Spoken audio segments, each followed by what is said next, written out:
महिला व बाल विकास मंत्री आदिती तटकरे यांच्या हस्ते डॉक्टर सी.डी. देशमुख कन्या शाळेत 240 सायकलचा मुला-मुलींना वाटप। रायगड जिल्हा रोहा तालुका डॉक्टर सी.डी. देशमुख कन्या शाळा इथं सुनील तटकरे युवा प्रतिष्ठानच्या व वर्धा चॅरिटेबल ट्रस्टच्या संयुक्त विद्यमाने 1 किलोमीटर अंतरावरील विद्यार्थी-विद्यार्थिनींना सायकल वाटपाचा कार्यक्रम आयोजित करण्यात आला होता। यावेळेस मंत्री आदिती तटकरे यांनी शालेय जीवनाविषयी मुलांना मोलाचे मार्गदर्शन केले।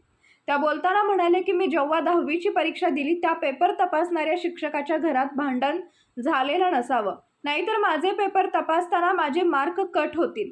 त्यामुळे मी देवाकडे नेहमीच प्रार्थना करायचे की माझे पेपर तपासणाऱ्या शिक्षकाच्या घरात भांडण झालेलं नसावं।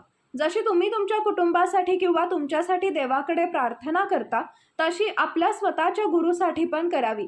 सर्व खेळांमध्ये विद्यार्थ्यांनी ॲक्टिव्ह राहावे, नाहीतर फुटबॉल आणि क्रिकेट फक्त मोबाईलवर खेळत राहिले तर त्याचा तुम्हाला तुमच्या आयुष्यात उपयोग होणार नाही। असा हास्य विनोदाच्या व खेळीमेळीच्या वातावरणात मंत्री आदिती तटकरे मार्गदर्शन करत सायकल वाटपाचा कार्यक्रम संपन्न झाला।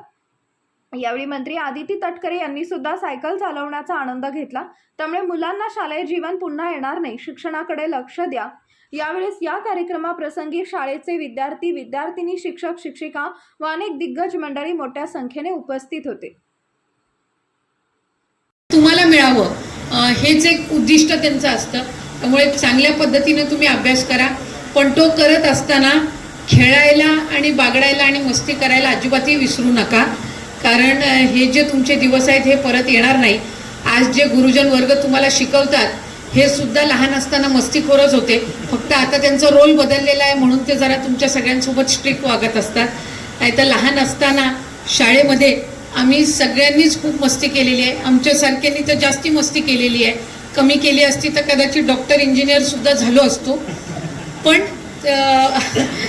एक गोष्ट आपण सगळ्यांनी लक्षात ठेवली पाहिजे की आपल्यातले सगळीजण काही डॉक्टर इंजिनियर होऊ शकत नाही।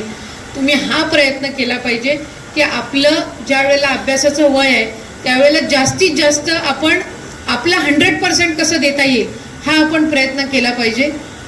तुमच्या बाकावर बाजूचा जो मित्र किंवा मैत्रीण बसलेली असेल तिला 90-95% मिळतात म्हणून तुम्हाला 90-95% मिळालेच पाहिजेत अशातला भाग नाही, पण तुम्ही प्रयत्न तर हा केला पाहिजे की आपण जास्तीत जास्त पर्सेंटेज आणि चांगल्या पद्धतीने अभ्यास करावा।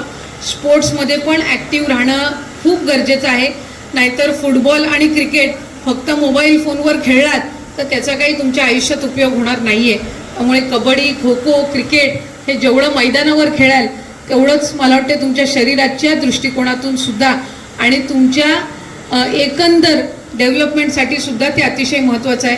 आणि एखाद दुसरा मार जर वर्गामध्ये खाल्ला तर लगेच घरी जाऊन काही कंप्लेंट करायचं कारण नाही, कारण शेवटी शिक्षक आणि शिक्षिका हे आपल्या चांगल्यासाठीच आपल्याला ओरडत असतात। कारण आम्ही नेहमी बघत असतो की एखाद्या ठिकाणी जर तुम्ही बाहेर गेलात आणि मस्ती करत असाल तर ती बाहेरची बघणारी पाहुणी म्हणतात अरे याच्या घरी याला हे शिकवलं का, याच्या आई वडिलांनी याला हे शिकवलं का, आणि आई वडील तुम्हाला काय म्हणतात, तुमच्या शाळेत तुम्हाला हे शिकवलं का। त्याच्यामुळे कुठे ना कुठेतरी शाळा, आपली स्कूल ही आपल्या जीवनातला एक अतिशय महत्त्वपूर्ण भाग असते। तुम्ही कुठेही कधी किती मोठे झालात तरी तुमच्या स्वतःच्या शाळेला कधी विसरू नका, कारण हीच ती शाळा आहे जी तुम्हाला व्यासपीठ देते आणि तुम्हाला तितकं केपेबल करते की तुम्ही पुढे आयुष्य यशस्वीरित्या जगू शकाल। नाही, त्याच्यामुळे खूप चांगल्या पद्धतीने अभ्यास करा, वेगवेगळे पुढेही तुम्ही फील्ड्स निवडा। आमच्या सगळ्यांच्याच वतीने तुम्हाला खूप मनापासूनच्या शुभेच्छा देते। आणि मी जसं लहान असताना किंवा मी 10वीत असताना नेहमी प्रार्थना करायची, माझे सगळे मित्रमैत्रिणी म्हणायचे 10वीची परीक्षा झाल्यानंतर की अरे आपल्याला मेरिटमध्ये येऊ दे, मी मेरिटमध्ये येऊ दे, मला 90% मिळू दे, 95% मिळू दे। मी 10वीची परीक्षा दिल्यानंतर मी देवाकडे हीच प्रार्थना करायची की जी टीचर माझा पेपर तपासणार आहे तिचं घरात भांडण झालेलं नसावं, म्हणजे तो राग माझ्या पेपर तपासताना येऊ नये। आता घरात त्या सुपरवायझरचं भांडण झालेलं असेल की सगळे माझे पण मार्क कट होतील। त्याच्यामुळे मी 90-95% पेक्षा जे सुपरवायझर करेक्ट करतील पेपर त्यांच्या घरातलं वातावरण चांगलं असावं अशी प्रार्थना करायचो। त्याच्यामुळे तुम्ही तुमच्या प्रार्थनेमध्ये जसं स्वतःसाठी प्रार्थना करता, आई वडिलांसाठी, कुटुंबासाठी करता, तशी एक प्रार्थना आपल्या गुरुसाठी सुद्धा केली पाहिजे, कारण गुरुचं स्थान आपल्या आयुष्यात उजवं असतं। त्यामुळे तुमच्या शिक्षकांचा आशीर्वाद हा नेहमीच तुमच्यासाठी महत्त्वाचा असतो। तुम्ही कितीही जण वर्गामध्ये 100-200 असाल, तुमच्या प्रत्येकातला स्वभाव हा तुमच्या मॅडमला, तुमच्या सरांना आणि तुमच्या मॅडमला माहिती असतो की कोण किती मस्तीखोर आहे आणि कोण अभ्यासात उजवा आहे. त्यामुळे तुमच्या गुरूंचा नेहमी आशीर्वाद तुम्ही घ्या. सगळ्यांनाच नवरात्रीच्या खूप